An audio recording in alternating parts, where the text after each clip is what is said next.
Right,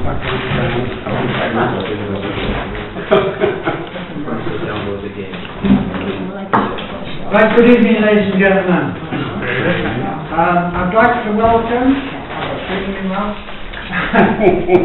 I'd like to welcome Nigel tonight. I hope you've got a good report. It's not too bad. Good. And Sam, I'd like to welcome you, Sam. Thank you very much. Thank you. Nice to be here.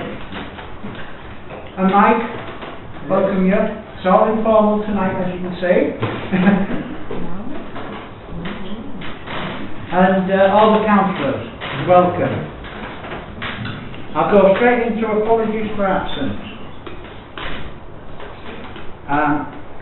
Council to note any apologies, the reasons given for absence, and to consider acceptance of them. Are there anything? Yeah, I've got apologies from Councillor Buttonworth, she's on holiday. Yeah. I've also received apologies from Councillor Haddington for funding commitment, and Vicky Mason, he's also given her apologies. Right, thank you. Do we all accept those apologies? Give a show of hands, please. Thank you, everybody. Declarations of interest. Council to receive any declarations of interest in accordance with the requirements of the Localism Act 2011 and to consider any applications for dispensation in relation to disposable, pecuniary interests or personal interests. Are there any? No? Don't forget, if you come across any later on, before we start speaking about the item, you can actually declare them. Okay? Number 3. Minutes of the extraordinary meeting held on the 6 p.m. on Wednesday, the 9th of August 2017. Council to consider approving the minutes of the ordinary meeting as a true and accurate record. You have a link on your iPads to the minutes. Is there anything? No? Can we approve these? All those in favour, please. Thank you. Number 4. Minutes of an ordinary meeting held on Wednesday, 9th of August 2017. Council to consider approving the minutes of the ordinary meeting as a true and accurate record. You have a link as well, again, to those minutes. Councillor Meek. When you say item 4, I've got no numbers. Pardon? I've got no numbers on my agenda. You've got no numbers. You've got numbers on yours? Yeah. Yes, I've got numbers on you. Yeah. Turn it sideways.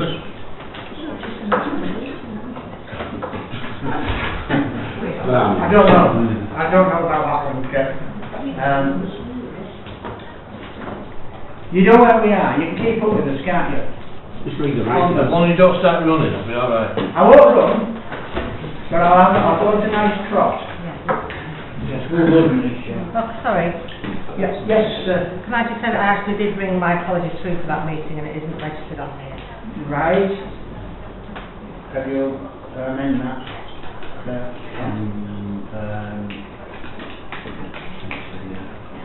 Yeah?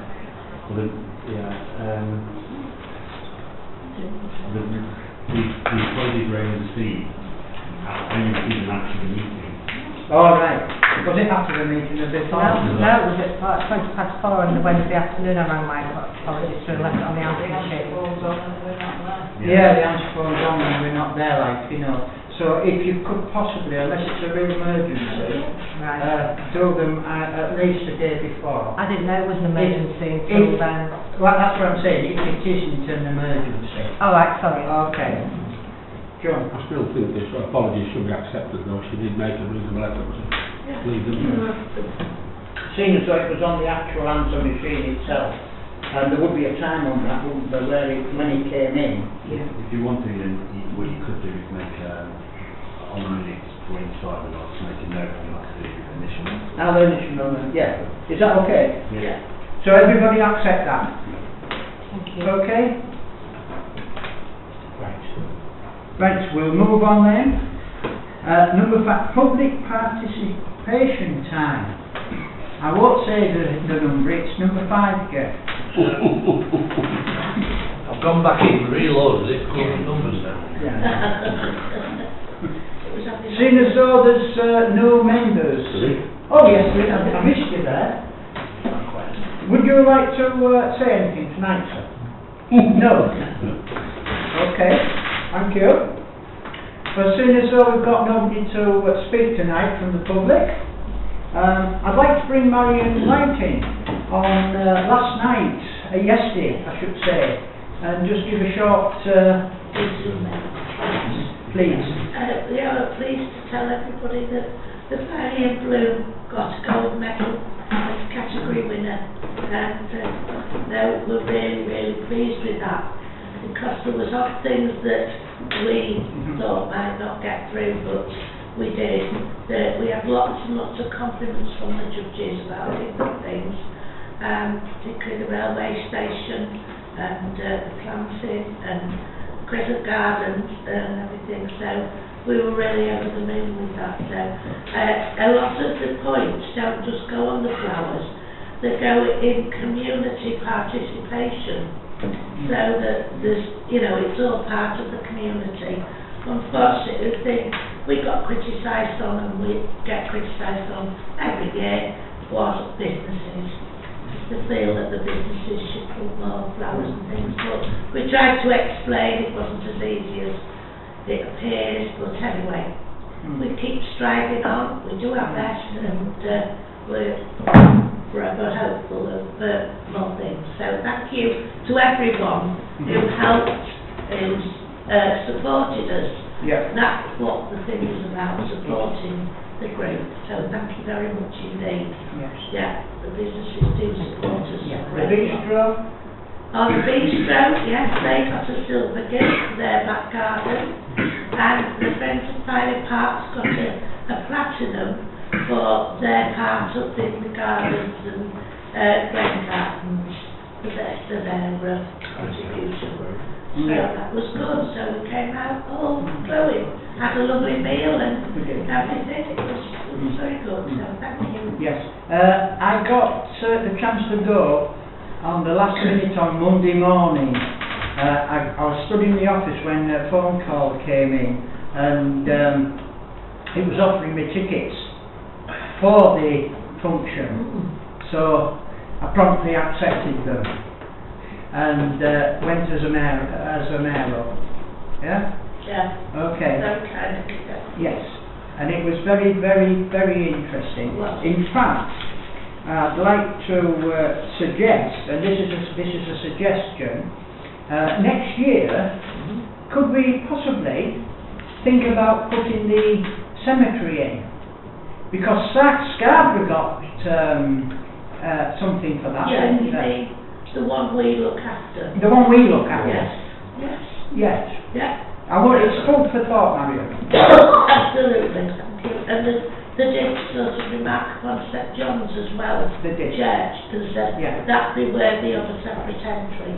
That's another one. Yeah. Okay. The more the merrier. Right, thank you very much. Councillor Shackleton. Yeah, I'd just like to congratulate Marion Wright as chair of the working party and all you do. We're fully aware of the good work that you do around town, and I'm sure that this award is thoroughly deserved. So, Yes, thank you. On behalf of all the committee, of course I accept this because I'm only chair of 15 people who do the actual work. And they do a lot more physical work than I do. So I try to keep everything flowing. Thank you. Okay, Marion. Councillor Cross. Thank you, Mr. Mayor. Sorry, really, just a sec. Withdraw standing orders, please. Now then, all in favour? Yes? Councillor Cross. yeah, really just second up what Councillor Shackleton said. It's really truly magnificent that the town managed to win a gold and this time sort of thing, and it set them off for, not just for, you know, the volunteers, but the gardeners as well, and the hard work that they actually put in. And you've got people, you know, like John Sellers, you know, like Marion. John Sellers in together. Not in the garden, but he does a lot of work around the town. He's just a member of Balloon, that's all. It's just a member of Blue. Yeah, Don't I tell mean, everyone. it just is excellent that they're actually out there working, and you know, it's not all that, but you see the litter pickers, and it always keeps the town looking nice, so they all deserve it. Yeah. And if that comes that way, just to say that our gardening team is down to 4 people at the moment. So, you know, we're Councillor Mead. My God, you didn't reinstate. You didn't reinstate. Yes, I will do. Reinstate standing orders. I'm just waiting for if Sam wanted to come back to Marion on that one. Okay. Reinstate standing orders, please. All those in favour? Thank you. Right, we'll move on then. We'll go on to number 6. Council minutes, working parties and outside bodies. Minutes of meetings. Council to note the minutes of the following committees and working parties. Now, do you want to set these all in a block or individual? Councillors? In block or individual? Anybody else on that? Individual or on block? We've done individuals. Individual. Okay, fine. That's fine with There me. may be questions to ask, Chairman. Yes. Okay. That's all I'm thinking. Right. Number 1. Town Guide and Map Working Party. And you've got a link to that on your iPads. I hope you've all read them.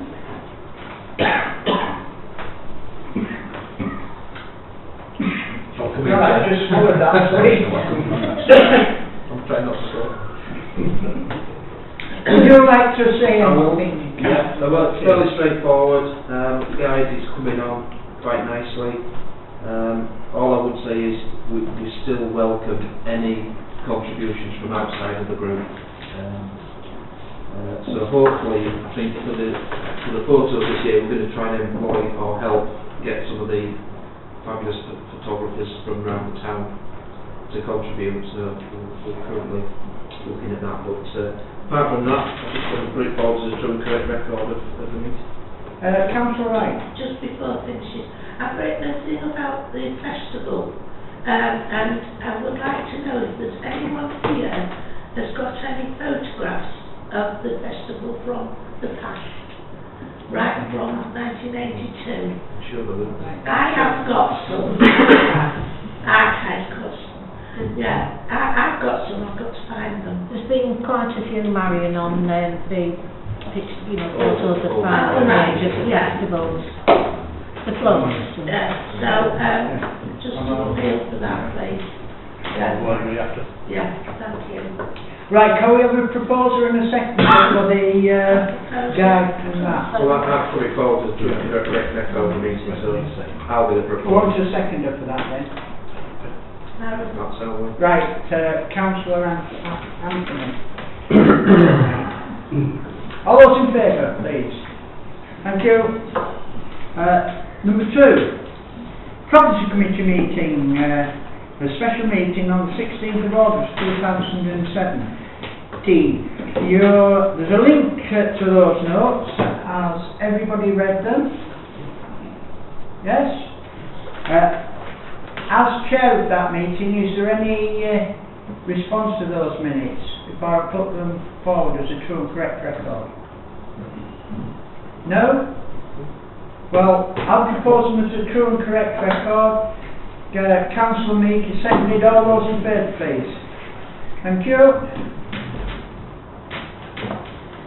Number 3, Emergency Plan Working Party, the 17th of August 2017. Once again, you have a link on your iPads. I hope you've all read them. Councillor Wright, I think. Is that right? Emergency Plan Working? No. Councillor Butterworth, and she isn't here, the deputy. It's Diane, yes. I'd just like to move on soon after that. Okay. Yeah, and just... Is there any questions on those before we go to a vote? I'll second it. Right. We'd like as many people as possible there on October the 6th as well. Any councillors can make it would be, we'd really appreciate it. With all the things that's going on, you never know, you know, something, what's been going on around the world, beyond it would be happening, so it would be helpful if everybody could, if you could make it, 9 o'clock on 6th of October. It's a fun, you will enjoy it as well, but it just gets you go ready just in case, and it's worthwhile. Thank you. Right, thank you. Councillor Casey. Could I offer my apologies for that day now? I'm on a course all day in York. Yes, you can. Councillor Thurston. My apologies as well, I'm on holiday. You're on holiday. Sorry. Right. Anybody else? Yeah, well, I'll be working. Yes, you will. I know you will. Yes. Do we accept those apologies, please? Yes, Yes. put mine in. Yes. Now you proposed it. Kevin, did you second it? You seconded it, Councillor Wright, yes. All those in favour of that? Thank you. Right, we'll move on to... Jackie was giving her apologies. You're giving your Yeah. apologies now. Okay, that's If I can get cover, I will come, but if I'm Yeah, not but- coming. Yeah. Okay, that's no kidding. Yes? Right. We'll go on to number 4. Planning Committee. 21st of August 2017. You've got a link to on your iPads. I hope you've all once again looked at them and read them. Councillor Wilkie. Yeah, again, fairly straightforward, so I'll put those forward as a truly correct record of the meeting. Is there any questions on that? No. A seconder, please. Councillor Shackleton. All those in favour? Thank you.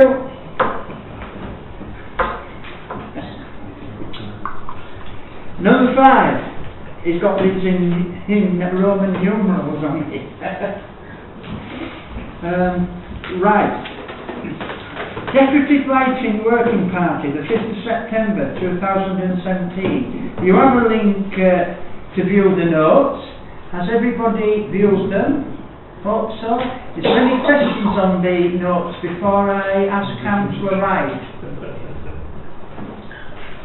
No? Councillor Wright? Just to say, everything's progressing.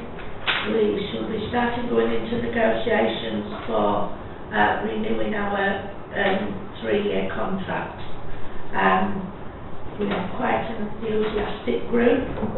The lighting on the Cobble Landing is going ahead very well. It's going to be fantastic, that as well, and it's going to be switched on about the same time as ours in the town now at the end of November. It's going to be a really big one on the Cobble Landing, and they're sorting that out. But also tomorrow night we're going up to the Memorial Gardens to look at a special lighting at 8 o'clock when it's dark. I hope it's dark at 8. Not there yet. To look at some lighting for in Memorial Gardens. So if you pass it, you can come and have a look. Excuse me. Is there any questions for Harriet? Councillor Axley. Just D517. How do you flip a tree? Oh, you Oh, go it's a technical term. you get it, you go and down it like that.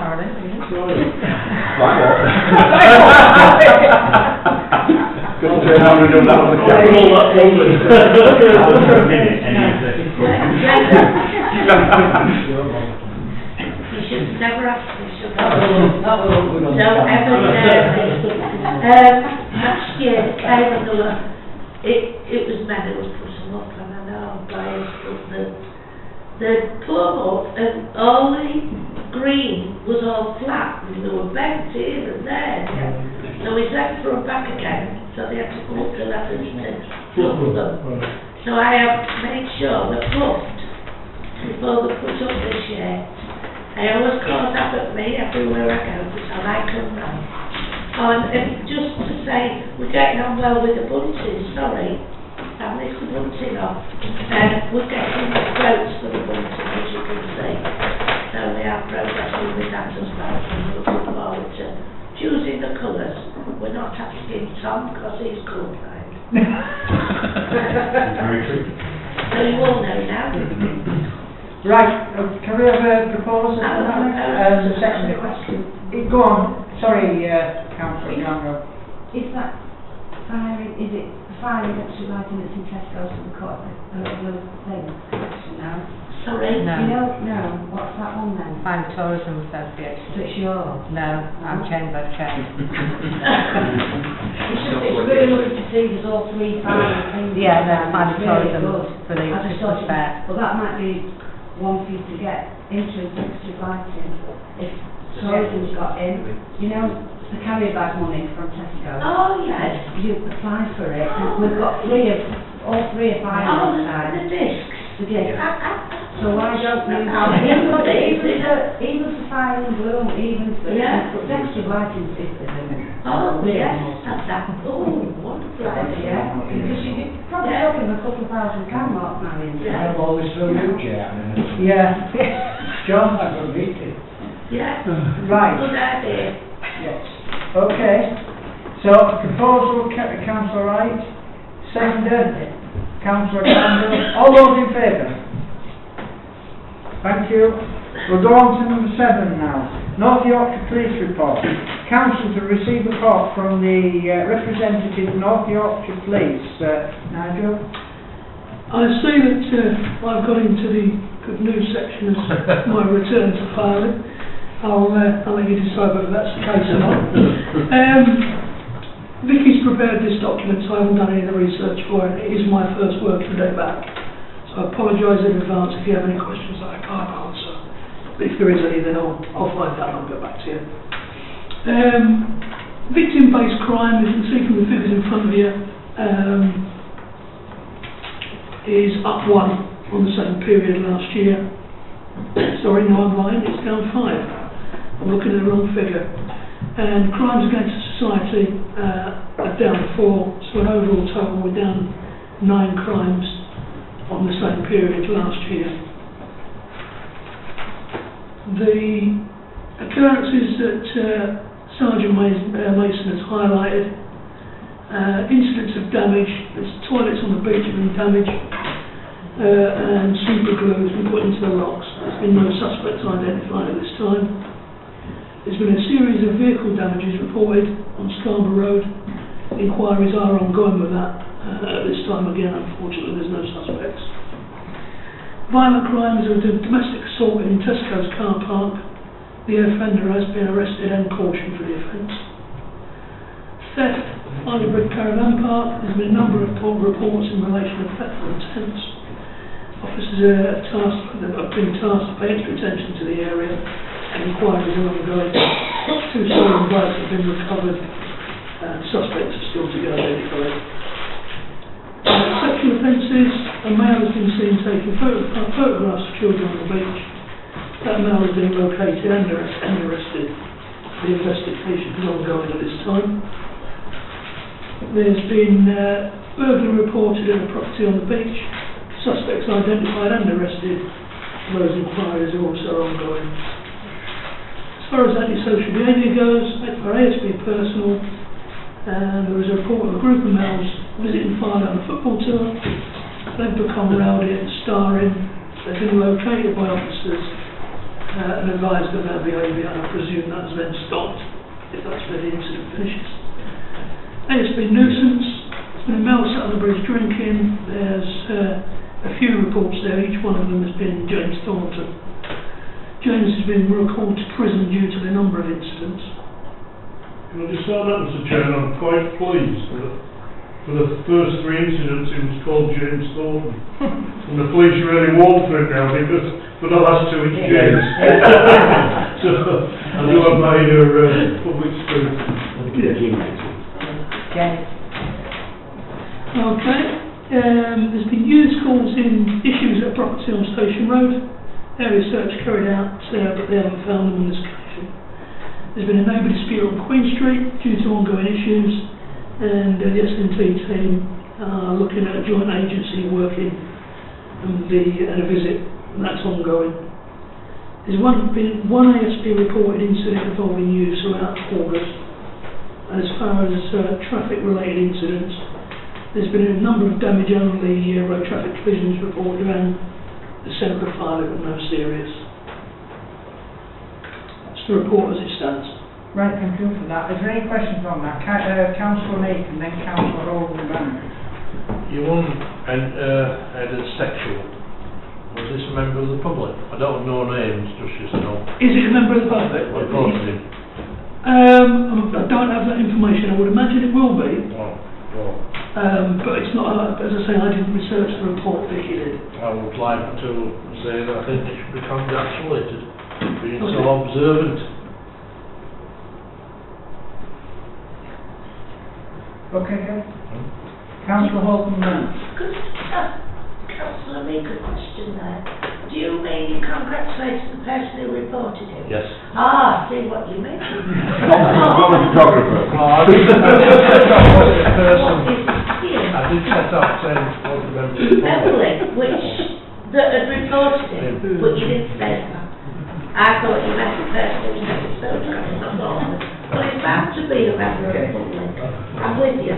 It's all right. Are you clear now? I'm clear now. Up to now. Right. Thank you very much. Thank you very much. Councillor Casey. Yeah, Nigel, there has been a few of our memorial benches damaged in Clement Gardens. I did discuss this in the office the other day and suggested that it might be reported as criminal damage, because there's been more than one, hasn't there, Maureen?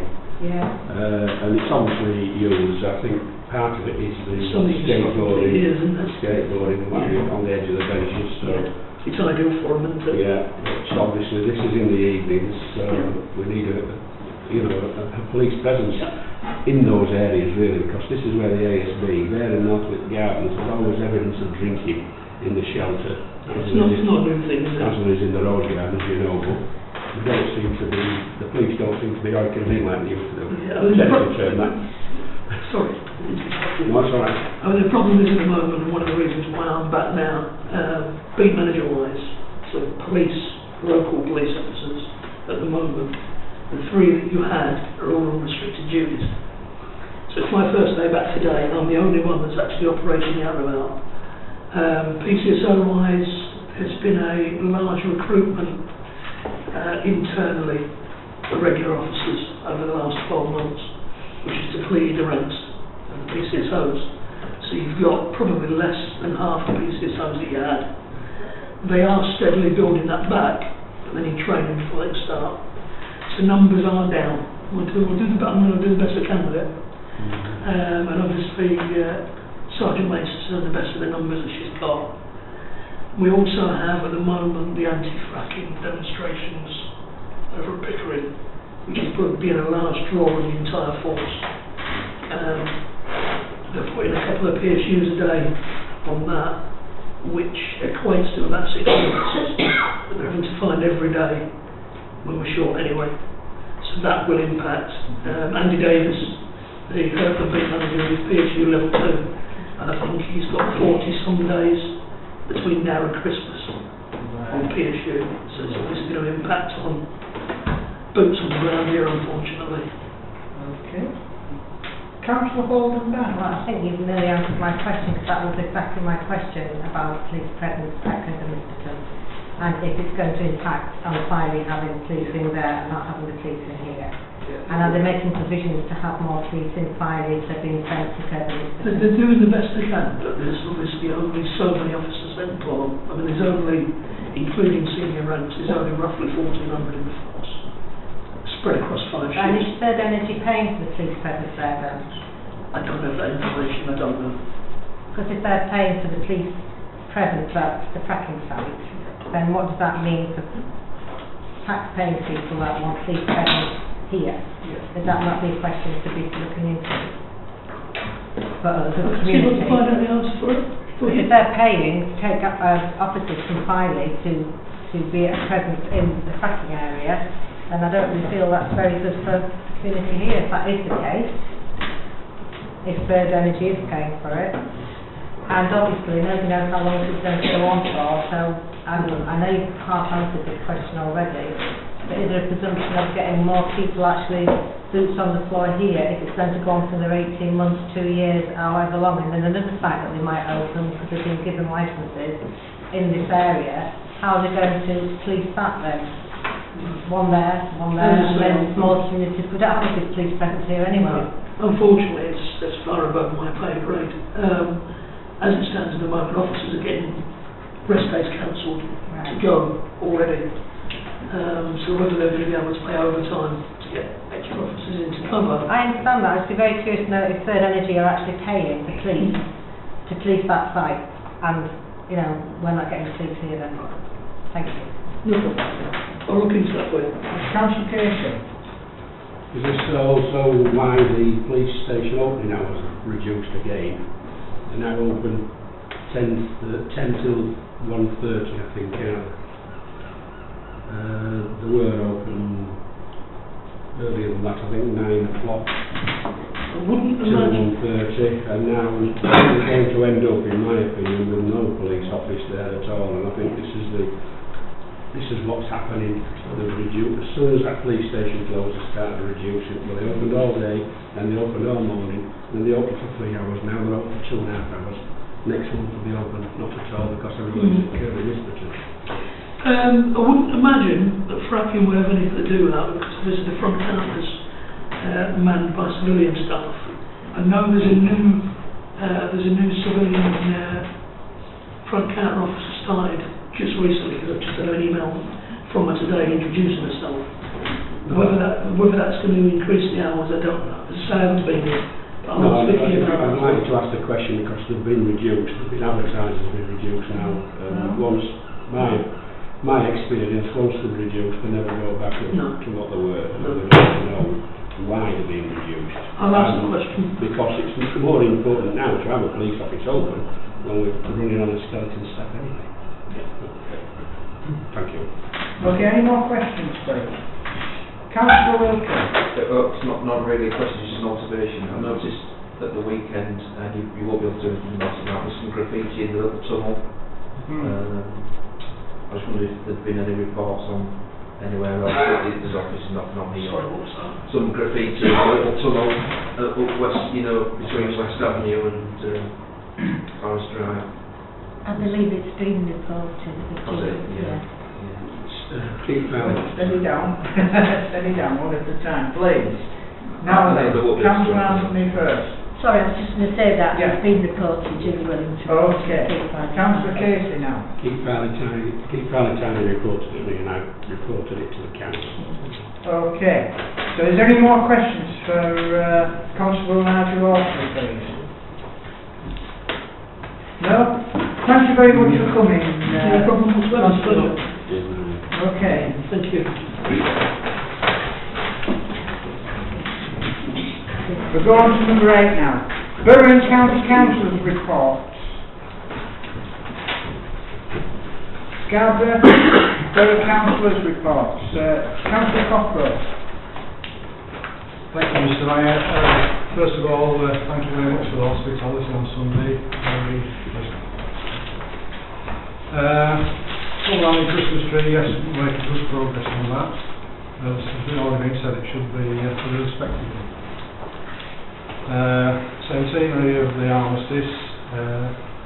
I know that the first meeting to talk about things is being held tomorrow at the Borough Council.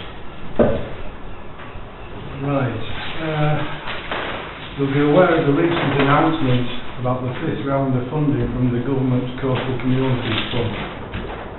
And this runs from 2019 to 2021. And it's to help coastal areas in England further transform their economies and boost jobs in their local area.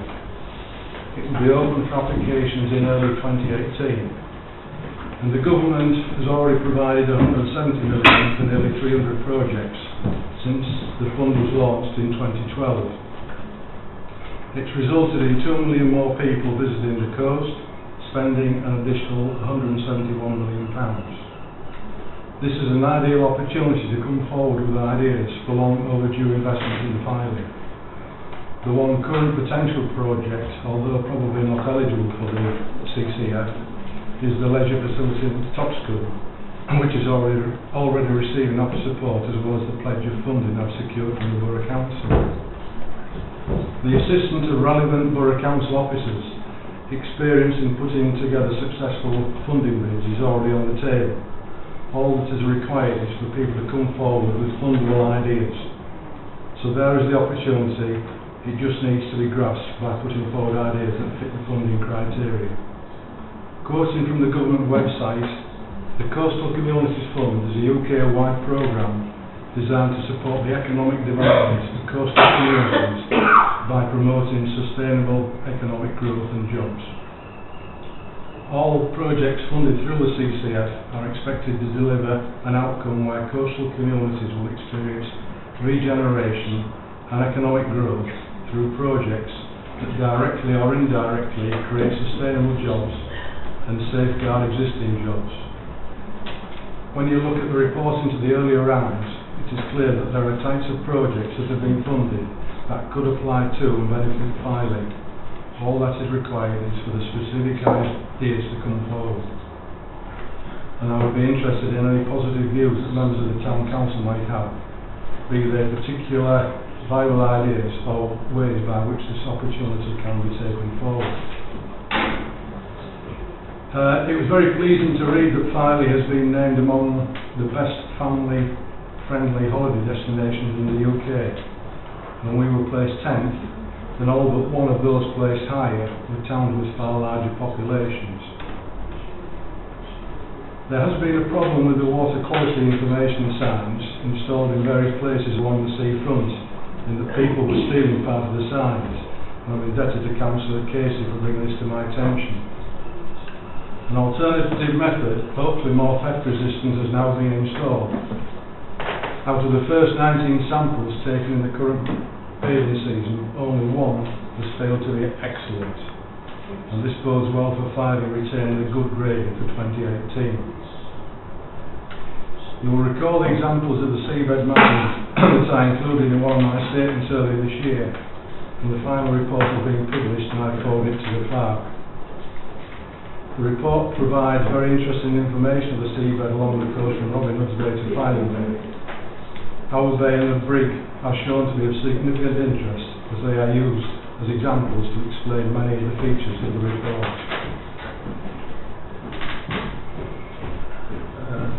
That concludes my report and update, Mr. Mayor. Councillor Wilkie and then Councillor Casey. Sorry, Mike, I missed part of what you were saying about coastal communities fund there, so some other noise. Right. Sorry, were you saying that Scarborough Borough Council will be the person that people applying on, or is it Filey Town Council that can apply? Sorry, I missed that bit of it, so I was distracted. Well, what's basically summarising, borough officers who are experienced in putting together funding bids, who are willing to help. All that they need is ideas going forward. Yeah. So the bid would come from Filey Town Council. I must admit, I'm not totally sure. I think anybody could apply. Yeah. But you'd obviously have to, substantiate. Yeah. Some of the Scarboroughs applied before, haven't they? Yeah. So I didn't know whether it had to come from that main authority, but then that stops us applying, doesn't it? I'm not totally sure, Ken. Sorry, I missed that. If somebody comes forward with ideas, we can sort out who does what. Yeah. But certainly the assistance is there. Yeah. Okay, Councillor Casey. Well, Filey Town Council already have a group looking at the CCF application. We've been working closely with Martin Lloyd at Scarborough Council, who's been very helpful. Each member of the committee have gone away and done some project proposals for what we want to do regarding the town centre and regeneration of it, and they've all been sent, as far as I know, to Martin to look over and to advise us whether they're fit for purpose or whether any more work needs to be be done.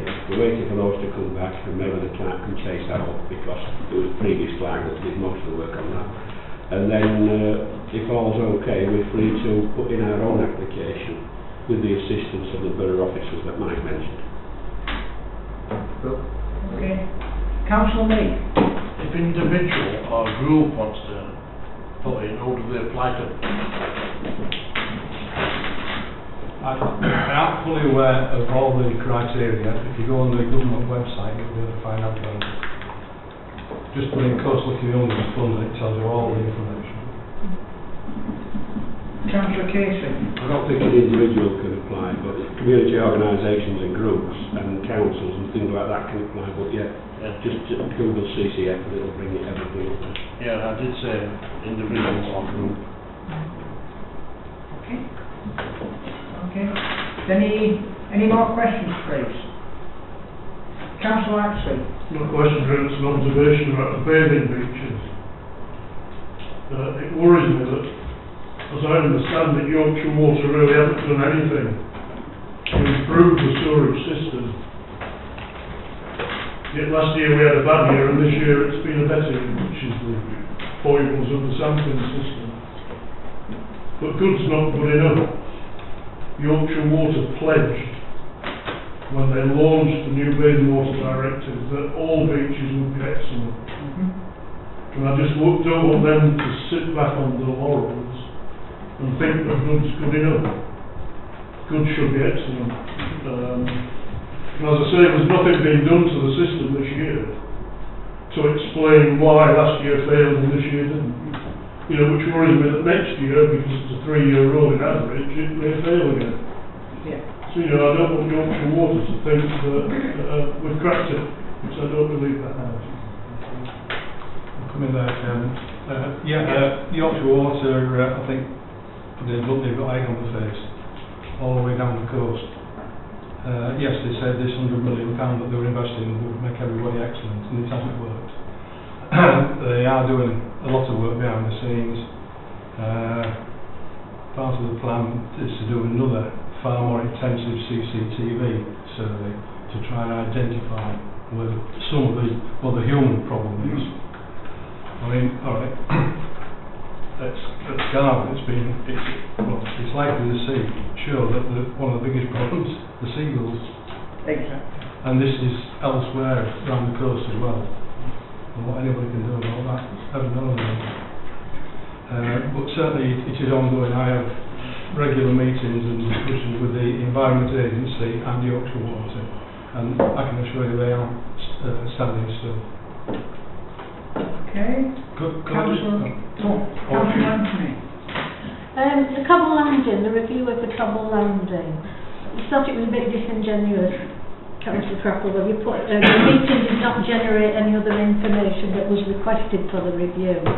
I think it was largely agreed that until we found out if and when the lifeboat station was moving, I didn't feel able to comment on it. But if you remember, I offered the chance to contribute, and I said, look at it in 2 scenarios. One if it stays where it is, one if it moves. And nothing came forward. The only comment that was really made was Councillor Casey expressing the concern about parking and launches. And Mr Harrison about Burton. Yeah, I don't remember that, to be honest. Yeah. I don't know if anybody else at the meeting. Are you saying I didn't say it? No, indeed not. And one at a time, please. If you want to speak, please put your hand up. Councillor Wilkie, and then Councillor Haxton. Yeah, just a quick comment about the flood scheme. Obviously there's ongoing discussions. Is that likely to hold up the project, or is that just within the time frame that we've got for everything else, or do you know?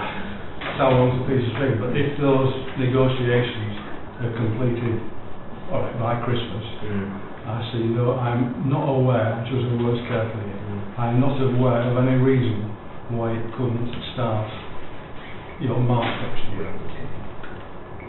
Let's hope it is.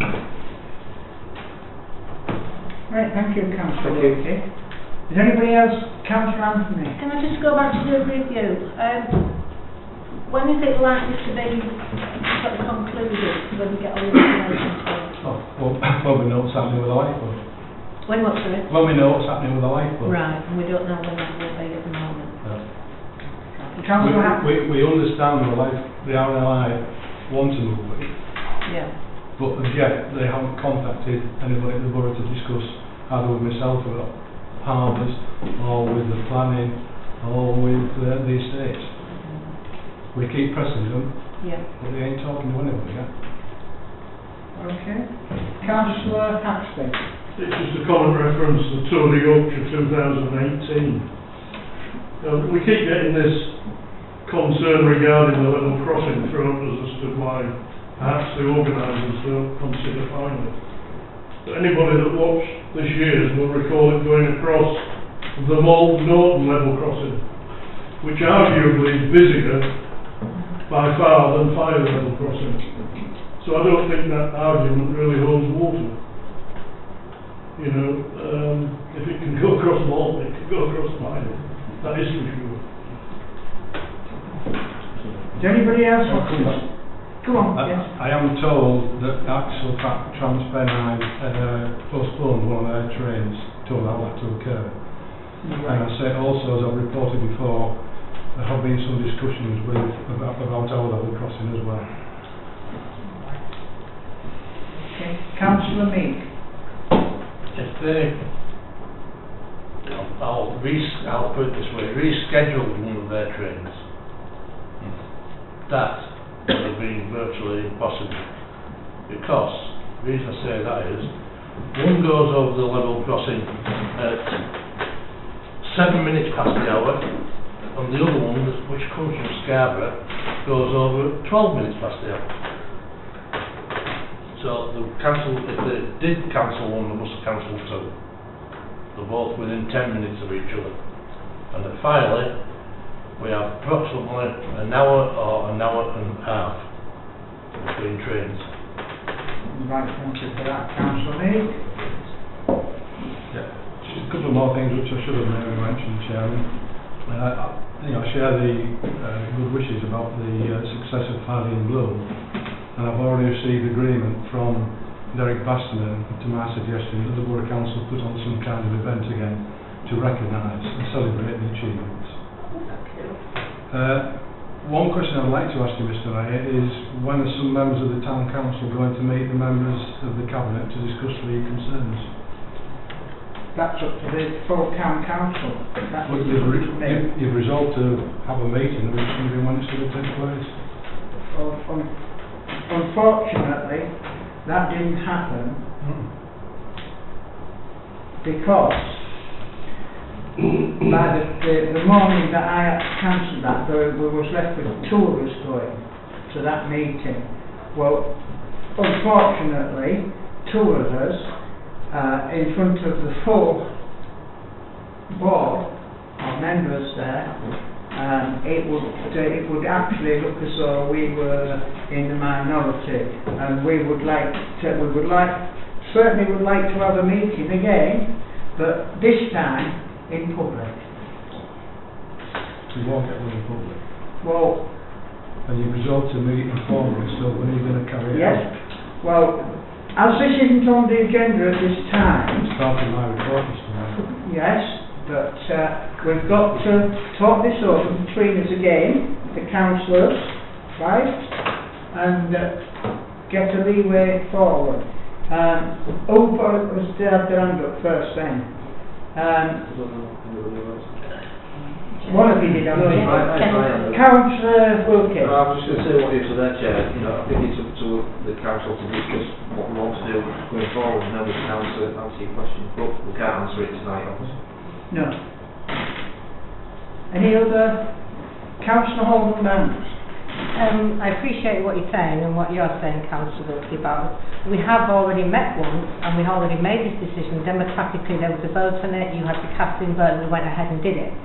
And then by some chance an email got put about and then it got cancelled, as I was led to believe, and I had a long conversation with our clerk about this because I felt very strongly that we should meet with Scarborough Council And via a letter being leaked and the councillors that were asked before myself, because I only got informed after the meeting had been cancelled, we do need to have a conversation with Scarborough Council, and I understand that everybody has issues with Scarborough Council, and the majority of them I do agree with myself. But I'm saying that we still have to move forward. We can't not have a meeting and a public one we're never going to go with, are they? So what do? Do we hand our necks out and not have a conversation, or do we try and work and we be the bigger people and try and work going forward? But from my understanding, the reason it got cancelled was because somebody called Nigel Ward might have attended the meeting. The meeting was not illegal. There was no reason, well, that's what our clerk said.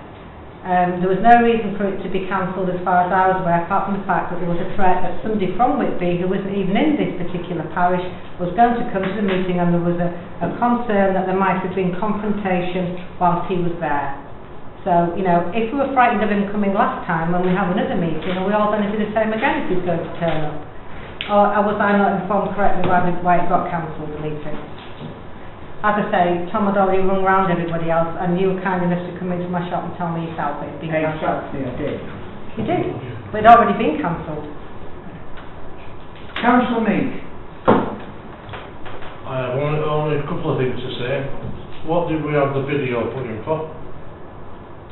And to me, there should be no meetings, no matter who it is, behind closed doors. And there should be recorded meetings. And if you have a meeting with them behind closed doors, you count me out. Councillor Casey. This council resolved to have a meeting under the terms that were previously agreed. That meeting hasn't taken place, it should take place. We haven't carried through the resolution we made in this council chamber, and we must do it because we look stupid if we don't. Councillor Holden Banks. I was just going to actually, Councillor Casey just reiterated it. I understand what Councillor Meek said, but we did have a vote and we agreed to do this. So, are we reneging on our resolution to do this? Because we voted on it, and as Councillor Meek said, it was video recorded so that everybody could see that we organised this meeting, or said we would have a meeting. There was plenty that were against it, understandably, and everybody, you know, has the point of view, but we did, as a council, agree to have this meeting. Be it behind closed doors or whatever the area was that we decided to do it, which was at the Avon Centre, I do believe, with notes being taken. Right, Councillor Wilkie? All my view is that it should go on the agenda for the next council meeting and we can discuss it properly. Councillor Shackleton? Yeah, my thoughts exactly. This is not an agenda item this evening, although this council did resolve to have a meeting in private with the Cabinet of Scarborough, and I believe that the members who voted for that meeting should come together and arrange the next meeting. Simple as that. But what about the ones that voted against it? Surely they should have say this as well. I mean, It was resolved to have the meeting. this should be the council actually working together. Absolutely. So what I'm suggesting is, it goes on the agenda for the next meeting, right? And we'll talk it out then. Alright? Because I know it's in your report, Councillor Cockrell, that unfortunately to have a meeting about this we have to put it on the agenda and make it legal. I've looked into this with YLCA and it's correct. Okay. And also I looked into this with that YLCA to see if it was illegal, and they said no, it wasn't illegal. Okay. So I went, because I'm on exec board at YLCA, I can ask questions there. And also, because I'm chairman of this council, I can also go straight there and ask questions. And the clerk can as well. Okay, and that's how it stands with YLCA. We're paying them quite a lot of money to advise us on things like this. So we must take their wording and things on board, their advice on board. Councillor Casey first and then Councillor Hatfield. I don't agree that it should go on the next council meeting. The resolution has been made and accepted. and we should just sort out the meeting, as Councillor Shackleton said, with the people who are prepared to attend it. All we're doing is delaying it by another month, or possibly more, and it's not an illegal meeting. YLCA said that, our town clerk said it's not an illegal meeting, so we should just go ahead and organise it and get it out of the way, and then have some resolution into this conflict that we've got between the two councils. We should be working together, not fighting each other. Okay. Councillor Mead. I'd like to fetch Tommy to get his point of view. Pardon? I'd like to fetch Tommy to Councillor. Can I just remind you, Chair, this is not an This agenda item. is, no, it Going isn't. on and on about this. Can you give some advice on this, Tom? I would advise you to take it to the next meeting and discuss it, because although the way I see it, the meeting as it was set out wasn't necessarily illegal, it was pledging no more than a chat, which is not illegal. However, the one bit that I do have to take issue with in the initial resolution by council is the word minutes. I was asked about, it was the previous clerk was asked to go to a meeting and take minutes. Now minutes suggest that it's formal. If it's formal, there must be some sort of vote taken. If there's a vote taken, that's when it becomes a full council meeting. That is when it would actually become illegal. I don't actually believe that what was suggested was the intent of it, but unfortunately the resolution that was passed, that was minuted by the council, in my opinion, I could not go there and minute it. So I think you need to make a new resolution outlining if nothing else what more even my role would be there. Because at the moment, if you read it in one way, what is suggested, frankly, would not be legally possible. If you guys at a future meeting want to resolve to have essentially no more than a chat, you can do that, but in my opinion, you don't need to use this body to resolve to do that. If someone wants to go and have a chat with someone, they can pick up the phone and ring. I'll leave that down to you. But at the moment, because I don't think it was on this agenda, and because I do have some reservations about the resolution that was passed a few months ago, I would urge you to I'd urge you to just discuss it at the next meeting. Yeah, I'd urge you to discuss it at the next meeting, if you want to. Okay. Councillor Haxley. Just on that, I would ask Tom to look back over the previous minutes, because I'm sure there was a resolution where we actually rejected a meeting because it was in secret. And that was a meeting or two before the resolve to have a meeting, which would have been illegal because we didn't rescind the previous minute. So I'd like those minutes looking back over. That's the case, that would doubly. Well, yeah, that needs to be as I recall, and my memory's faded, but I believe because it was going to be in secret, we said no. That would originally. That would, so if it was the case that there was a meeting held within months, that would conflict with within 6 months. Oh yeah. Which basically would create, which means but the that's why I needed to check that. I'll have a look into that, but it's up to you. We can't resolve this now, so no, we can't. I suggest it's either left or take it to the next meeting. Yeah. So those in favour of putting it on to the next meeting, please, before we go any further with this. Go on, I'll let you have your say, Councillor. Can I just say, does that, surely there's a way of letting Scarborough Borough Council know our concerns without having a meeting. We are able to put all our concerns together and let them know what they are. We can, but not at this meeting. We have to put it on the agenda for the next meeting so we can discuss it properly.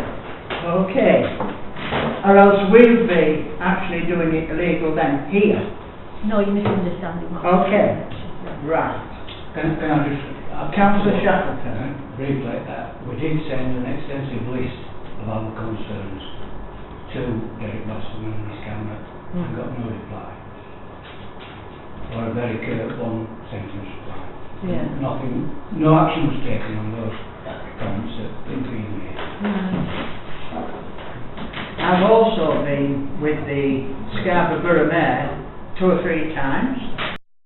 The Mayor of Scarborough 3 or 4 times actually, and there's been no mention of this to me from them at all.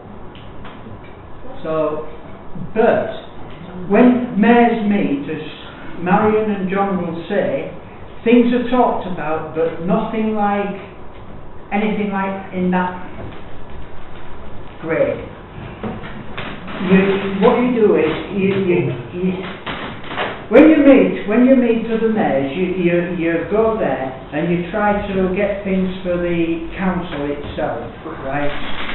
When something like this occurs, you're talking to one, you aren't talking to the whole group. So what we try to do is try to get on with the Mayor of Scarborough, I do anyway, right?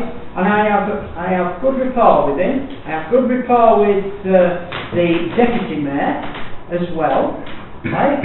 And I was hoping that this could actually move things forward slightly. Okay?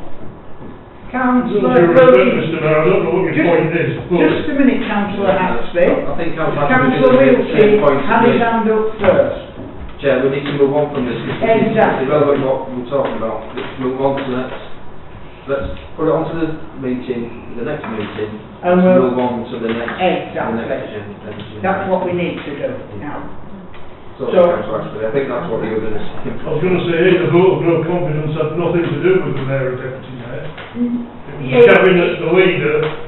It And the actually Chief was the Exec. Mayor as well. So what your point is, Mr. Grant, I don't know, but let's move on because it's getting ridiculous. Exactly.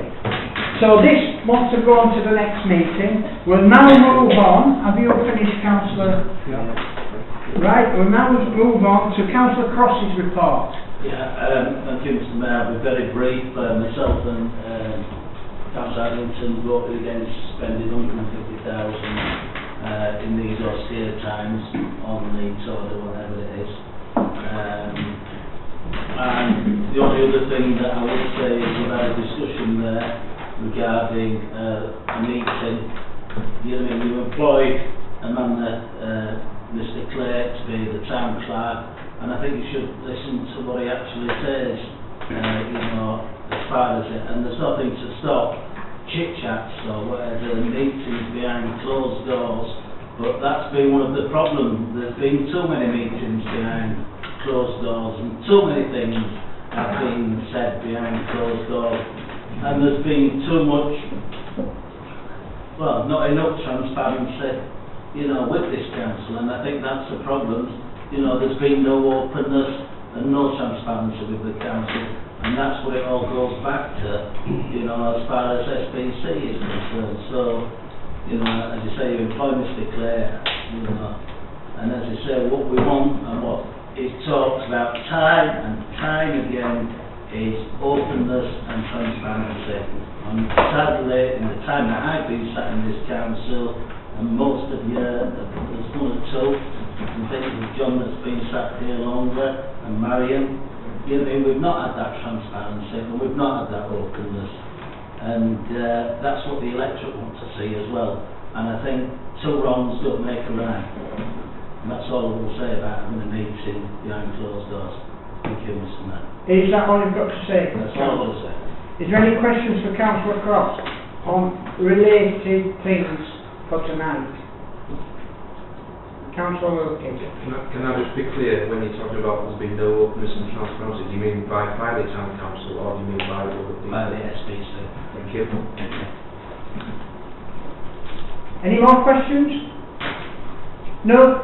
Thank you very much, Councillor Cross and Councillor Cockrell. Councillor Swire, would you like to come forward, please?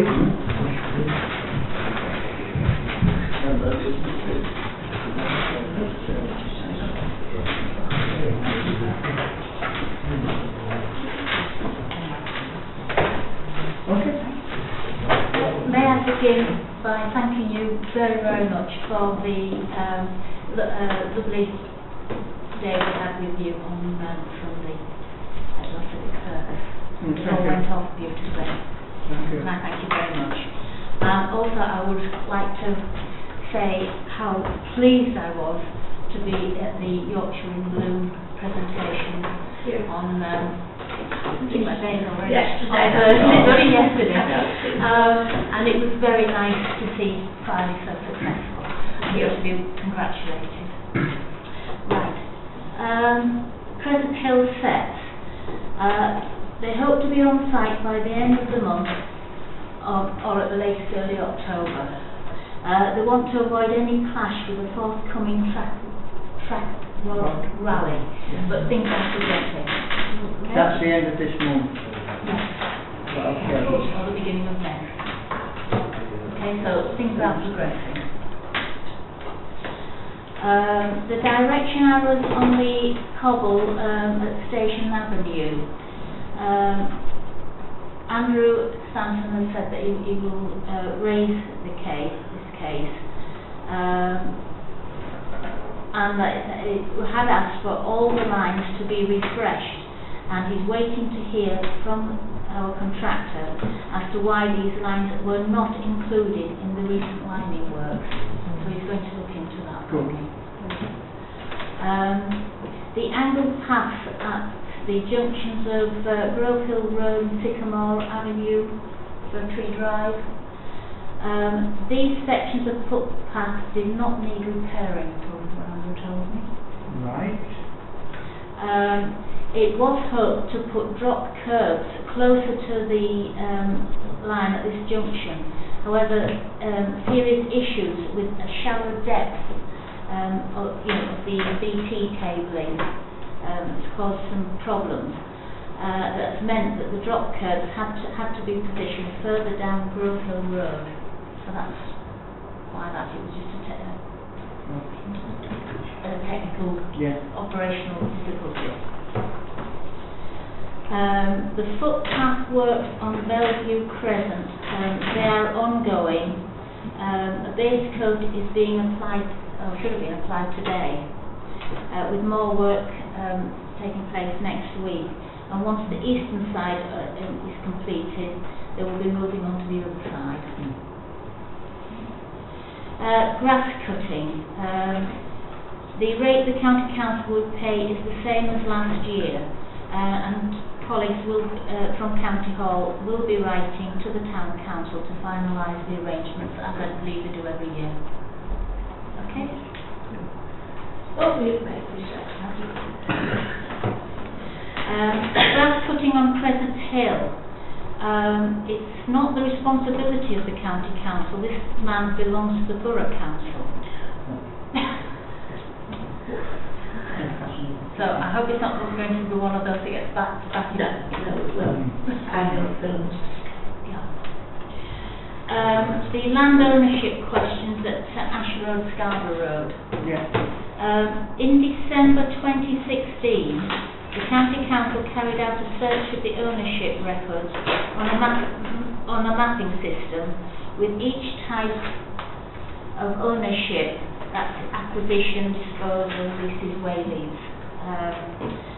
And as the different layers can be brought into the map, we can put that, and nothing appeared for this area in question. Andrew also says that they have digital copies of each piece of land that the land registry has recorded as being in the possession of North Yorkshire County Council. Again, this did not appear for the area in question. So therefore we can't advise as to who owns this section of land, but that information should be available from the land registry for a small fee, and I believe you were informed of that a while ago according to what Andrew told me. That's correct. Right. Is there any other highway matters or? Councillor Holden, thanks. I'm not sure it's a highway, but can I speak to you regarding pavements? Pavements, right. What I would like to know is who made the decision of 2 flags deep for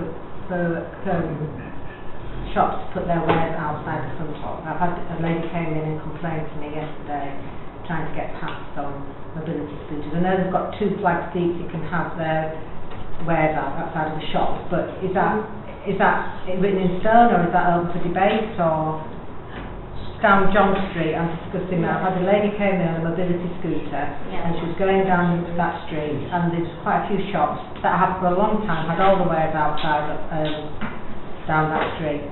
I think the problem is that when people are looking at whatever the, Yeah. then they stand back and then they can't get back on mobility. And the lady in question had a word with the shop owner to say her distress, and was just told that had been told by this council that as long as it's 2 flags deep, they're legally fine to have their... 2 flags Oh, straight. well, she probably should. Depends where it is. Are you telling me 3 now? John Street, this is. Yes. So long as there is 2 flags from the edge of the pavement. No, sorry, 3 flags, but 2 to put the wares on. wares on. Yeah. So they're allowed to put 2 So I'm told, that's what I'm asking, if that's set in stone. regardless of how wide the pavement is. I don't know. Can I just come in? Yes. There's been a big survey, it was all gone through a few years ago, and there's, North Yorkshire and Scav, I think, Mike, wasn't it? And agreed. That's agreed. So there's documentation somewhere to tell you how many flags you're allowed, and this was agreed with the county and Scav. Helen Watson. It's already been determined. But not in law. No, not in law. Oh, no, so not in law. get clear. Well, I mean, surely it should... But there's no enforcement, that's who's enforcing it? Well, I think this is largely the problem. Yeah. Well, I think the thing is that they have been told it's 2 flags. Please. Sorry. Right. Yeah, they were told, I spoke with the person that owns the business this morning, and they were told it was 2 flags. That's what by whom I don't know, but that's what they've been told. The person in the wheelchair nearly fell into the road to get past, because something fell off of the table that was outside this shop. And there was, I think it was a conglomeration of lots of things. There's 2 dogs on the long lead that they can run off, can't they? You can pull them back. Anyway, she was very upset, very worried, and she came in and asked me to report it in and ask what is the legality of it all down. I'll see what I can find out. Yes. Thank you very much. There is an official position or something. Right, Councillor Casey and then Councillor Meek. Councillor Sliders, on our last council meeting in August, I brought up the subject of the Ravine Bridge, and I backed it up with 2 emails to you, one of which was a reminder because I haven't had a reply. 14th of August and 3rd of September, and I still have no reply. I'm sorry, I'm at fault for that, and I will see. I do apologise. Because it is a safety issue, there is no building. Yes. Yes, I'm at fault. I did ask some questions and then I never got the answers, and I have apologised. Right, Councillor Meek. Yeah, the last meeting we had, I brought up the newts in Silverwood. Sorry, the newts? Newts. You started doing the pavement. You started on the wrong side, you complained about the side that did. The side that didn't do, then there was these newt problems. We had an email saying that work had to stop, but then they came back and did some more work, which I don't know if was official or unofficial. Well, I've got fed up of waiting, so I phoned DEFRA, and it's nothing to do with North Yorkshire. The stop order was put on the contractors, and they've been given a licence to do certain work since then, and I was told it's at least 2 months to have this licence. Whereabouts are we talking about? Silverwood on Wharfdale. Silverwood? Yep. The side that wanted doing had been reported when Councillor Cottrell was on North Yorkshire. It was reported again when Sam was on North Yorkshire, and just got fed up, and then they come all of a sudden, blocks roads up, and they start up wrong side of the road. I thought, well, typical. All you've got to do. So the contract started work, and then these nukes were Well, the discovered. contractor reported seeing nukes, Right, and and then then a stop apparently was put on it. work was stopped. Well, I explained it all at last meeting. There's no report on this one. So I'm bringing it up again. Right, I'll see what I can find out. And I phoned Andrew, not phoned him, emailed him today. It wasn't him. I'm waiting for a reply of him. Right. Because there's other issues about street lighting and the trees, and I'm still waiting for a reply on that. It might sound callous, but, well, I keep thinking, what, has anybody been in? Yeah, well, it is always newts, bats, anything like that that can cause havoc with. But DEFRA are telling me the licence was issued 2 months ago for to do certain work, and the licence wasn't given to North Yorkshire. So the way I look at it, that North Yorkshire can get another contractor in to do the work. But it's only that one contractor that reported it was stopped. Yeah, but if it's been a report at a location, I think. Yeah, but it was reported from the contractor, not North Yorkshire County Council. Yeah, but it'll be on the record somewhere as that location as having newts, won't it? Well, I don't know, you run it, but... I don't know, can you... Anyway, I'll find out if I can find out. And is it possible to have a report at the next meeting? Because I expected one tonight. Right. So you're going to look it up, Jeff, and then come back with it next meeting. Okay, Councillor Thurston, and is there any more councillors who want to speak?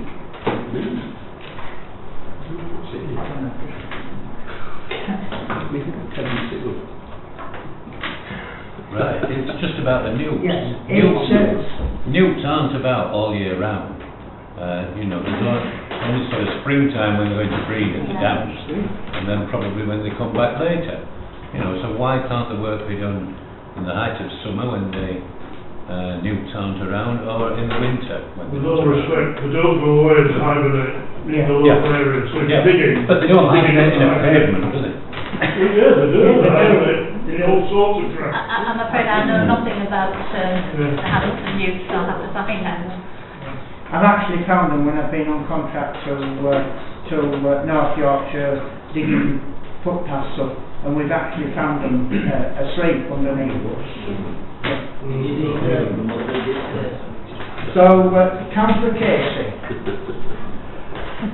I was approached out on my way into this building this evening by 2 residents who live opposite, complaining about the state of the outside of this Filey Town Council building, the highway, the path, from the road line to the building line. It's a disgrace. It's uneven. It's botched. It's covered in moss.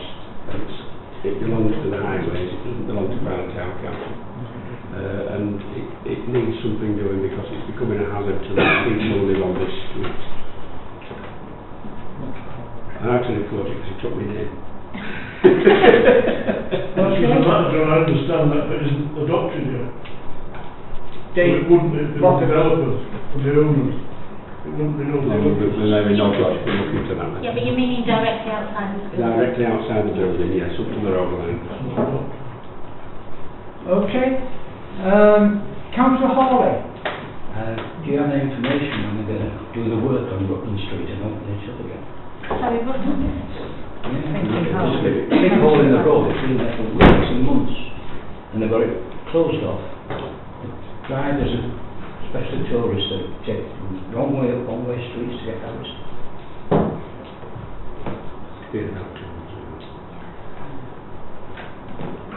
There's been nobody there at all. It was mentioned last week. It disappeared, this hole. No, well, the hole appeared in the road, and it's still there. Okay. I'd like it to disappear and we can use the road again. Can you look into it? Yeah. It's being used as that at the moment. Councillor Anthony, and then I'm going to withdraw standing orders, so Councillor Cockrell and Councillor Croston come in. No, I was merely going to say it was brought up at the last council meeting, that hole in the road. Okay, thank you very much. Right, I'm going to withdraw standing orders. All those in favour of that? Thank you. Councillor Cockrell first. Thank you, Mr. Mayor. As I've tried to explain on a number of occasions, there appears to be 2, so we say, types of plan. One is by the land registry, which covers all the land that is registered to anybody. But there are significant gaps in that. And I think that is one of the problems, as I've said before, about Scarborough Road and Ash Road. On the land registry, the land on Scarborough Road is shown as belonging to nobody. But on the alternative map, which is a county highways map, which shows all the areas which they admit they have responsibility for, it clearly shows that that land is within the responsibility of the county council. On the lighting, just over Church Bridge, that light is on county land. That is shown in this highway. The land to the side on which the trees are growing, according to the land registry, belongs to nobody. However, I think common sense says that it comes under the Borough Council, the same as all the banks down the river. To that end, I have a meeting next week with the tree, Alan Tomlinson, the tree man, to try and get it sorted out. Regarding the footpath display, again, I've mentioned this umpteen times. When I was on county, I had a walk around Friday with Helen Watson, and we agreed a draft policy, which has never, to my knowledge, been ratified. And we looked at all the streets in the town centre, and depending on the width of the footpath and the amount of footfall, we did a very rough rule of thumb saying, right, in certain areas it needed to be 3 flags wide, because they're only 18 inches. Some they needed to be 4 flags wide. I cannot remember ever agreeing to one being 2 flags wide. 3 foot would be ridiculous. But I think, as Kevin said, the problem is that you can agree these, no action's taken, there's no enforcement. I think we'd all agree, I hope, that some of the footpath displays had a bit of character, and I don't think anybody possibly wants to do away with them 100%, but there's got to be some control. And this is why I got this sorted out 5 or 6 years ago, but it's never been formally implemented. Okay. Councillor Cross. Thank you, Mr. Mayor. Yeah, really 2 points on pick up on. Firstly, Rutland Street, it was mentioned at the last meeting, Rutland Street, I mentioned it at the last meeting, and the residents have been on at me again last week about it.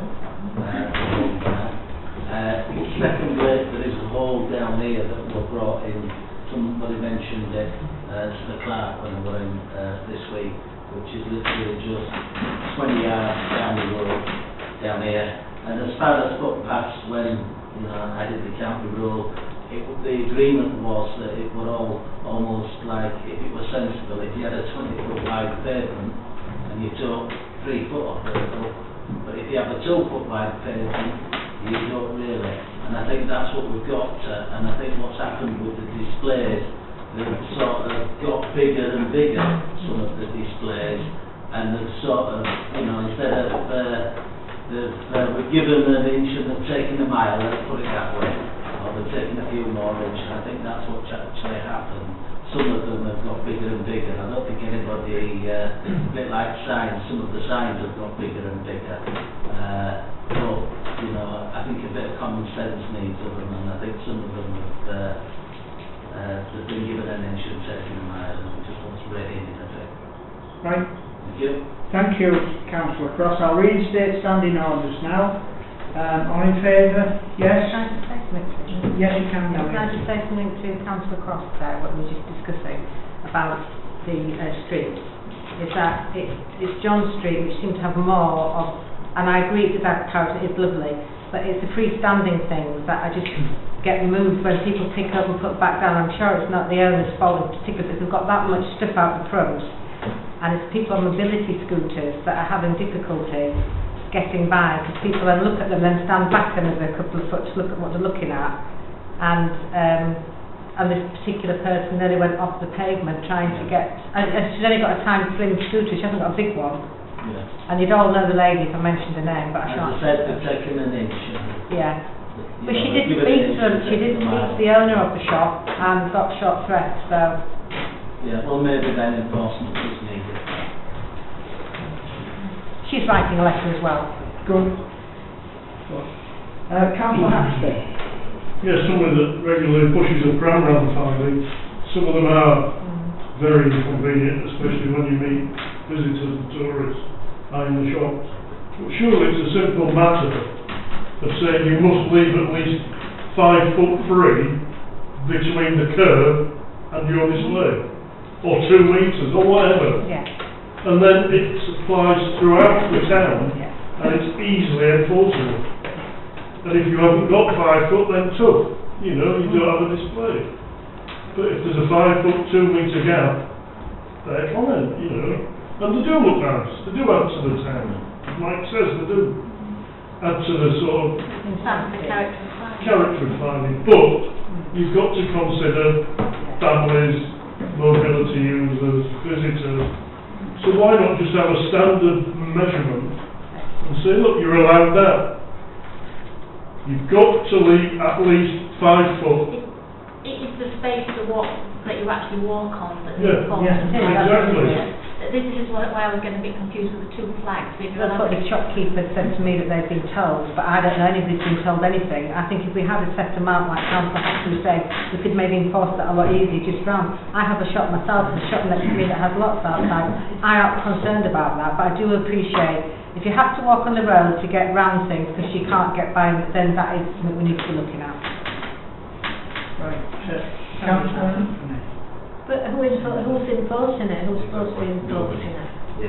That's the important thing. I mean, You can make all these different agreements how big it should be, but unless anybody goes round and... This is down to the county actually, because it's their footpaths. Okay. Councillor Shackleton and then Councillor Haxby. A quick comment. I mean, why stop at airboards and displays? Yes. You know, Filey's awash with cars and vans just abandoned on pavements. And as my friend here said, pushing a pushchair, a wheelchair, it's, you know, it's murder around Filey, and nothing's done. So why just stop at displays? Why not hammer these motorists as well? But is that down to county? Is it an offence to park on a pavement? I believe it Well, should be. it hasn't come in yet. Apparently it's going through Parliament at the moment. Apparently. I always thought it was an offence to drive across the pavement. It is an offence to drive on it, but parking is an entirely different thing because the vehicle isn't moving. Anyway. Yes, Councillor Casey and then Councillor Haxby. It is an offence to drive across the pavement, but it's up to the police to enforce that, not currently the council. Parking on the pavement and double parking on Millie Street, which we've always seen, the police say if there's room to get past it can't be classed as an obstruction. In my day, you give a ticket. And I still think they should be able to do that, and they can do that, but they choose not to. But there is this act going through Parliament to give more powers to local authority which won't be enforced. Right. Councillor Haxby. Just one more for Helen, which is an old chestnut, and that's signs being strapped to every lamp post, speed sign, roundabout, in the county, advertising Blue Dolphin Caravan Sale, Blue Dolphin Open Day. There are signs, or there were signs, all over the spot over the weekend. Every speed restriction sign had it stuck on it. Every lamppost you found had it stuck on it. There were big banners in the hedges. There's a portable trailer that has a big massive sign on it on the roundabout. Opposite the roundabout. And there are other businesses that are doing the same because they're getting away with it. And I know we had a purge quite a few years ago where the county came and actually took them away. But it doesn't add to the area. It doesn't at all. Not when you get all these different sizes, colours, advertising surfaces and caravan stands. You know, I'd really like you to look into it. Right then, if there's no more questions, can we move on, please? Thank you for coming on tonight, Councillor Slade. Right, number 9. Town Clerk and RFO report. Council to receive a report from the Clerk and RFO, Filey Town Council. Well, Yeah, just one, to say sorry, I made a little bit of a mistake in the report. I think I put the extraordinary planning strategic meeting special on tomorrow. I said it was today, it's tomorrow, or Wednesday and Thursday, the wrong way around, sorry about that. I think everything else in it is self-explanatory, so unless anyone has any questions. are there any questions for our Clerk? Well, I Councillor just Wright. query, just the track round rally, so Saturday, Sunday, 29th and 30th. As far as I know, the 29th is on a Friday. Well, there we go. So I need to say apologies twice then. So sorry, and indeed sorry. Only because I'm on a coffee morning. I'll have to check, I'll have to drink more coffee in the morning and check my day. Councillor Casey. The track rod is the 29th and 30th. No, it is Friday. It is. It starts at 6 p.m. at the country park, the old government of country park, and there's a start at the seafront at 6 p.m. The car starts set off at 7 p.m. on the Friday night, and go off up in front of the Portsmouth and come back between 8:30 a.m. and 3:15 on the Saturday for the grand finish on the seafront. Yeah, the start's 3 o'clock, because I'm down there doing it, John. Okay, I've been... That's the presentation, the I'm backing them up there. Okay? Any more questions for the Clerk's report? No? We'll move on to number 10 then, please. Schedule of payments. Council to consider approval of payments from the General Fund for the period 1st of August 9 to the 9th, and then August 2017, and then the 10th of August to 2017 to the 31st of August. Okay? Do you want to take these both together or one at a time? One at a time. One at a time? Okay. The first one then, the 1st of August to the 9th of August 2017. You've all got it on your iPads. Have you actually looked at it? Ready?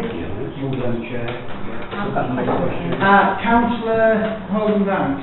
Yeah, my question is, I'd like some clarity, that would be a better word for me to use, is the retirement civic reception. Yes. Is that Gina's? Yes. I would just like to ask what budget that's come from. Councillor... Yeah, I can answer that. Thank you.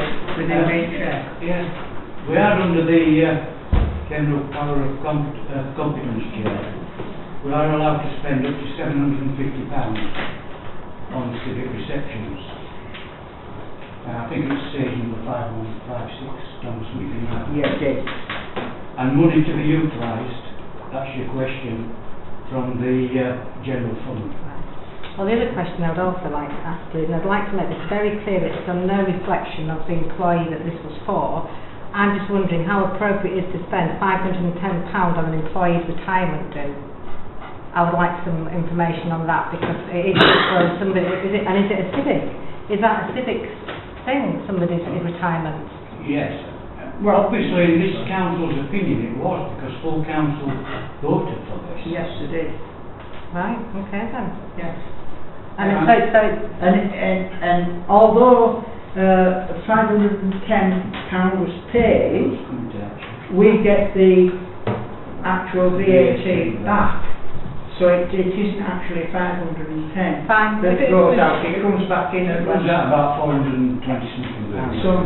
Well, as I say, it wasn't about who it was spent on, it's about what we're spending our money on, and I was just questioning whether that was an appropriate spend of money on an employee's retirement due, because on anybody else that leaves, I'm setting the precedent of spending, because we did pay a lot, we did give anyway, and it isn't about the person in question, I'm just asking about public money, if this is a good use of it when we're all saying we're strapped for cash. Okay. Councillor, I don't believe we are setting the precedence, because it would be down to the sitting council at the time To vote. to decide, what to do for an employee that's leaving, yes, and what amount to spend. I consider, 400 and something pounds money well spent. The clerk gave many years to this council, did a splendid job, and over them years saved the council probably thousands of pounds. And, I think it was a fitting reward for the clerk. And it was a way of the council saying thank you for many years' service, and also giving members of the community that came along to the evening a chance to say yes, well thank you, well done, and enjoy your retirement. Yeah. Well, as I say, it's not about what level of work the person did or didn't do. I'm sure they did a perfectly good level of work. I was just concerned of spending this amount of money on an employee or ex-employee. That's all I'm saying. It wasn't to do with how well or wonderful a job she did. And I'm sure people are very sorry she's gone. I was just using public money to give a retirement due under a civic heading. I didn't know if that was legal, if that's the right way to go forward, or... We have that power. Yes, we have that power. Okay, that's fine. Thank you. Can you tell me when we voted on that then? 'Cause I can't remember that. I'm sure we did. It'd be back. Unfortunately, it was a meeting you didn't attend. Oh, that's because I don't remember it. Yeah. Okay, thank you. It is in all minutes. I'm sure so. No, because I don't remember it. Yes, thank you. Okay, is there any more questions? No? John, move it. I'll move those.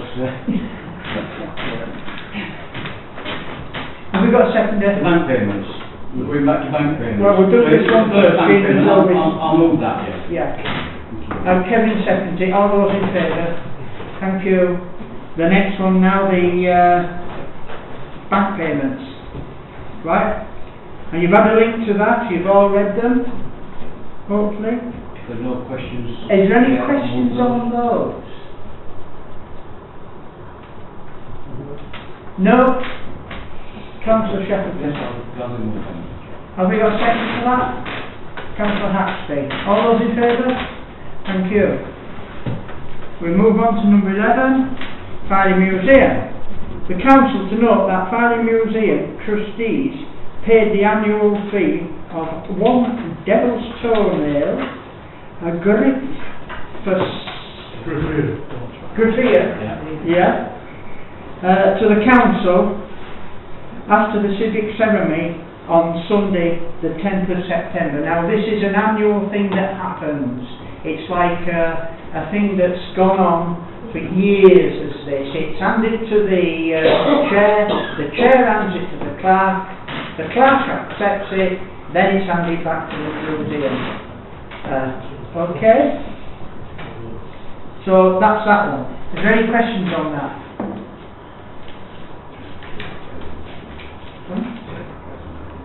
Right, all those in favour of that one? Thank you. We have a proposer. I'll propose it. John seconded it. John seconded it, yes. And all those in favour on that one? Yes, thank you. We'll go on to number 12 now then. Car parking machines in Filey. Motion to be moved by Councillor Wright.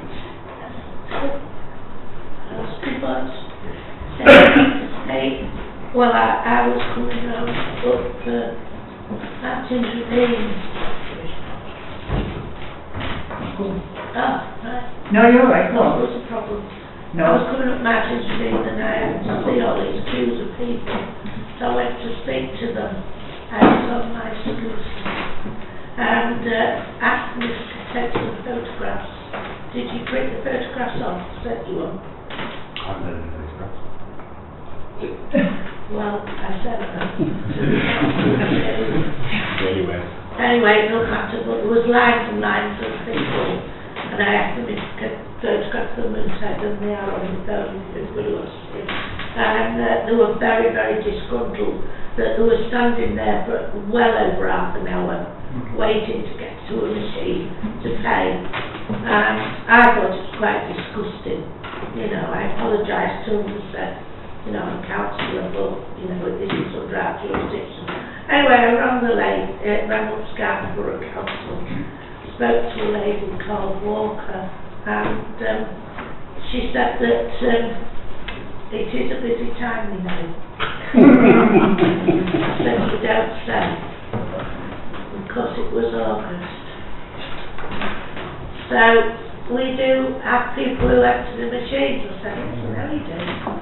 So I said, well, could you get somebody down here now to to empty the machine. Anyway, as I was leaving and I went back and told them I'd reported it, there was a man coming with one thing, whether he does one at once, I don't know, but he was coming to empty the machine, so whether they were due or whether it was coincidence or what, I don't know. I'd like to think it's because I'm a mum, but I doubt that very much. I just think it's bad publicity for us when people come from miles and miles away and, you know, they come to park, they're actually queuing to get in the car park, and then they have to wait half an hour to pay to go in a car park, they're honest enough to do it. You know, I think it's terrible. You know, they'll say to the friends, oh, went to Filey, it was over half an hour paying to go in the car park.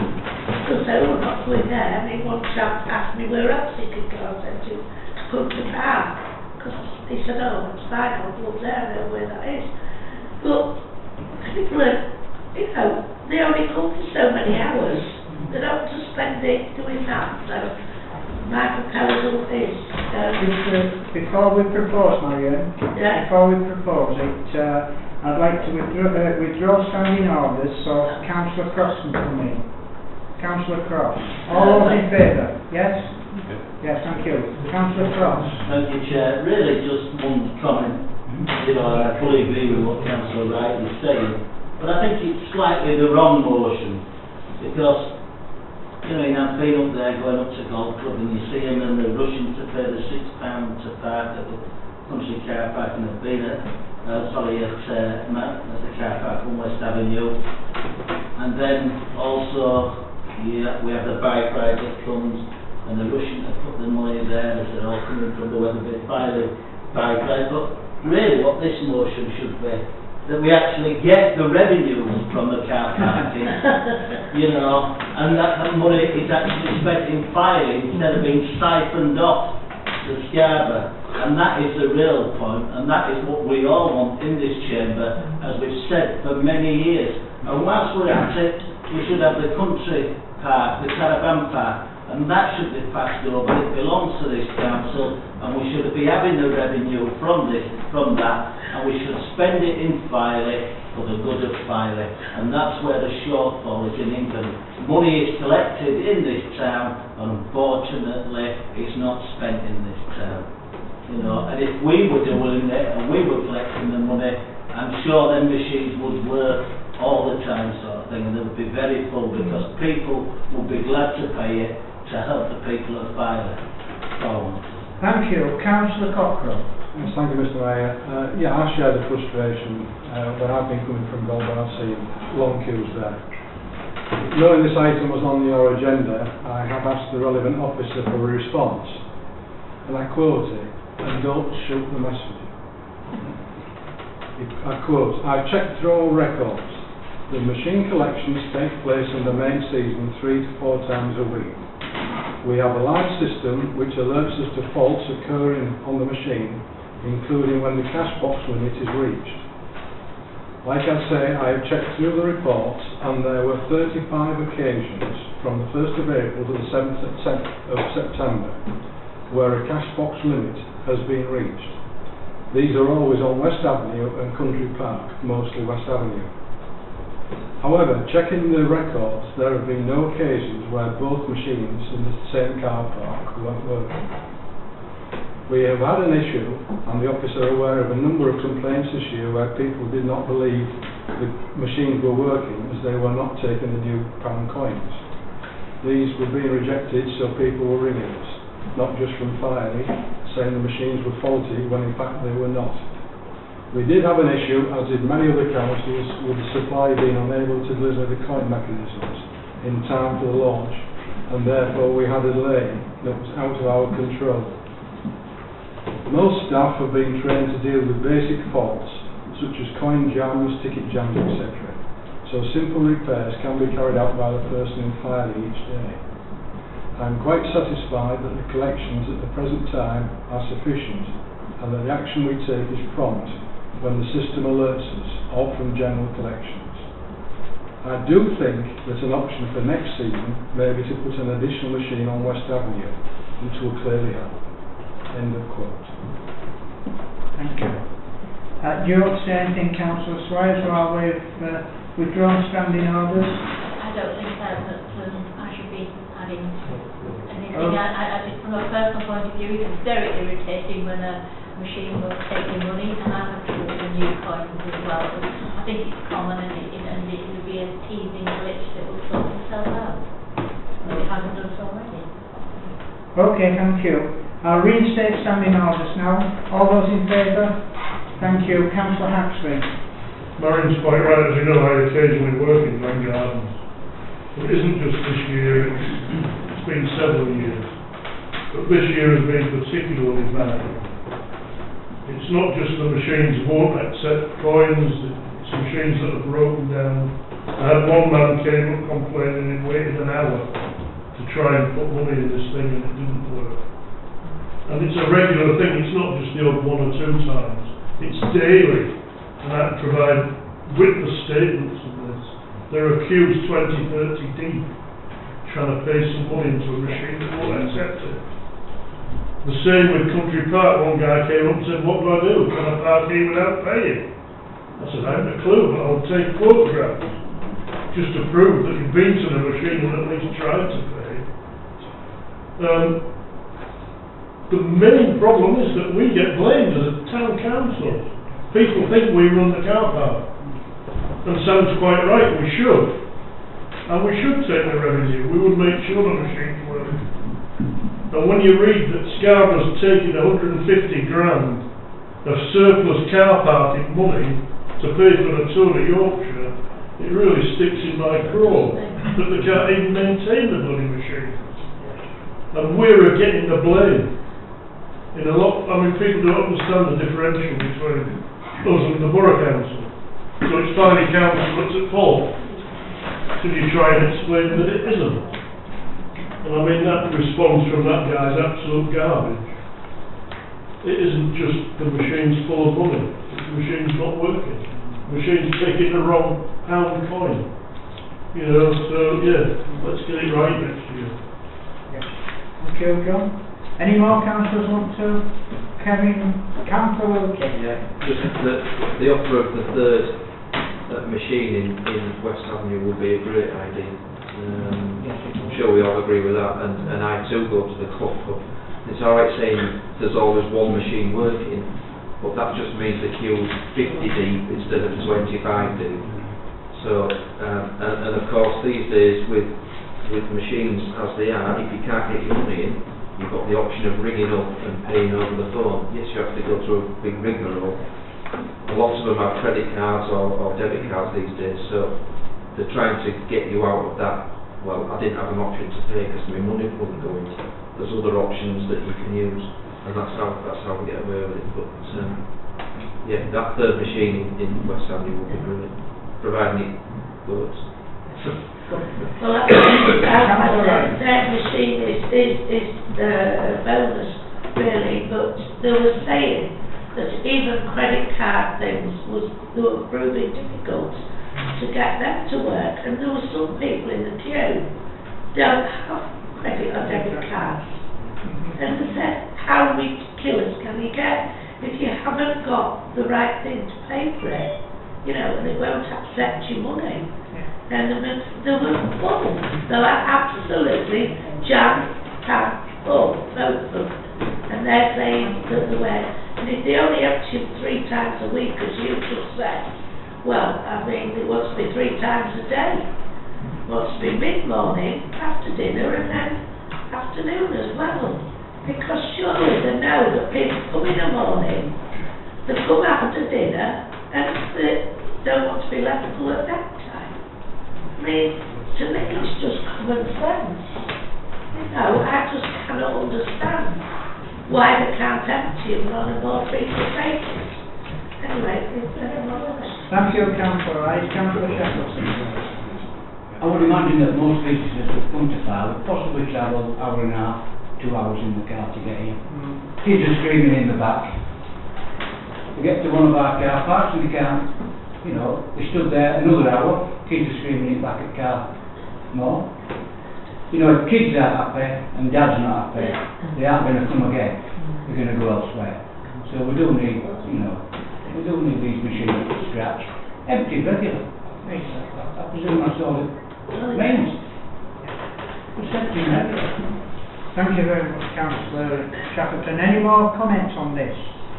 If not, I've already reinstated standing orders, Councillor Cross.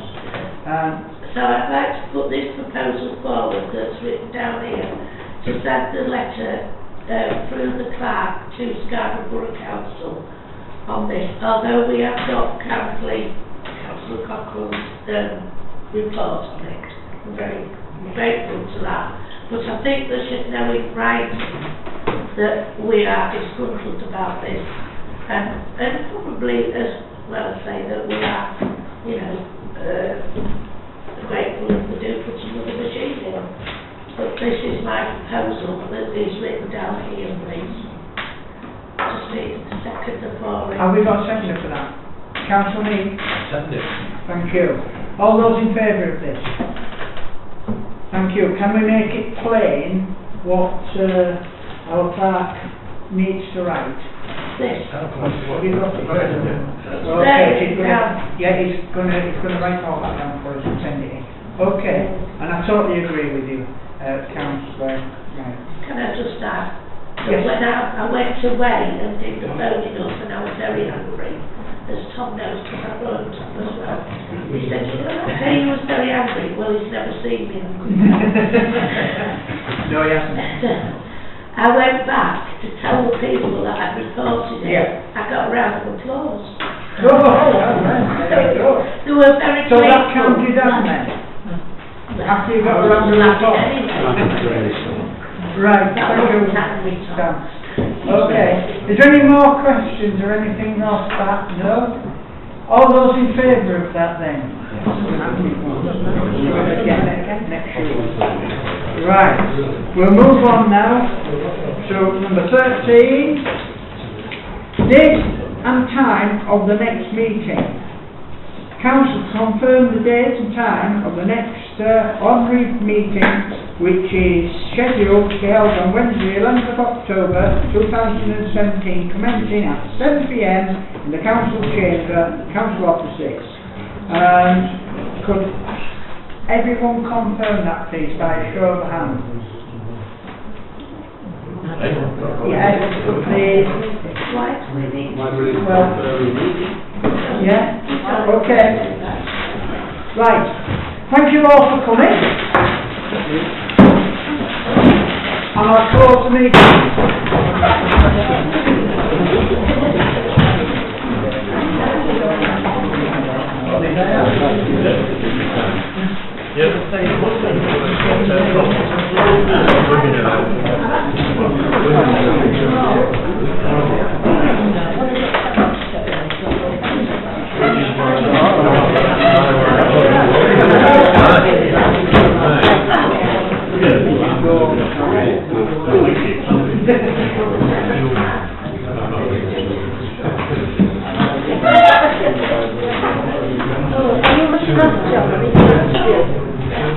I never look anywhere but now.